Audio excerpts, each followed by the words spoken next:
మరి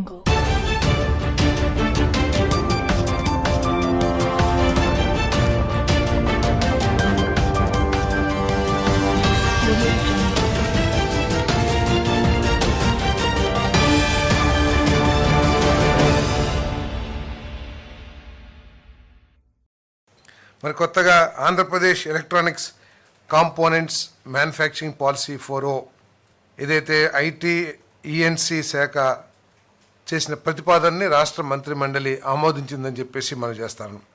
ఇప్పటివరకు ఏమిటంటే మన రాష్ట్రంలో కాంపోనెంట్స్ తీసుకొచ్చి అసెంబ్లీ చేయటం కానివ్వండి, లేకపోతే కాంపోనెంట్స్ని ఇంపోర్ట్ చేసుకుంటాం, ఆ ద్వారానే ఎలక్ట్రానిక్ ఇండస్ట్రీ ఆ స్థాయిలోనే ఉంది తప్పితే పూర్తిగా అన్ని కాంపోనెంట్స్ని ఇక్కడే తయారు చేసుకుని, అంటే ఫుల్ ప్రోడక్ట్ని, ఒక టీవీ కానివ్వండి, ఒక ఫోన్ కానివ్వండి, లేకపోతే ఎలక్ట్రానిక్కి సంబంధించిన ఏ పరికరమైనా సరే 100% ఇక్కడ మ్యానుఫ్యాక్చర్ కాబోట్లేదని ఇది మనందరికి తెలిసిన విషయమే. దాంట్లో 50% 60% కాంపోనెంట్స్ని ఇతర రాష్ట్రాల నుంచో లేకపోతే ఇతర దేశాల నుంచో తెప్పించుకుని ఇక్కడ అసెంబ్లీ చేయటం, దాన్ని మార్కెట్ చేయటం జరుగుతూ ఉంది.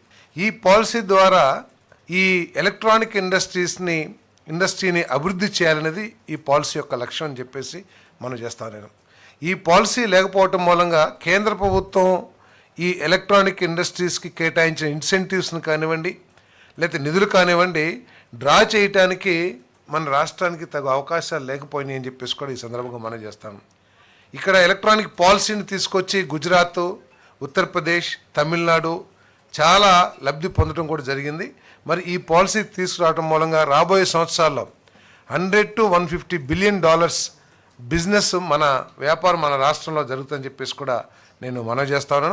ఈ పాలసీని తీసుకురావడం ద్వారా ఇప్పటికే చాలామంది ఈ ఎలక్ట్రానిక్ తయారీదారులు అయితే ఎవరైతే ఉంటారో వారందరూ కూడా ఇక్కడ ఇన్వెస్ట్మెంట్ పెడతానికి మరి చాలా ఉత్సాహం చూపిస్తారని చెప్పేసి కూడా నేను మనవి చేస్తాను.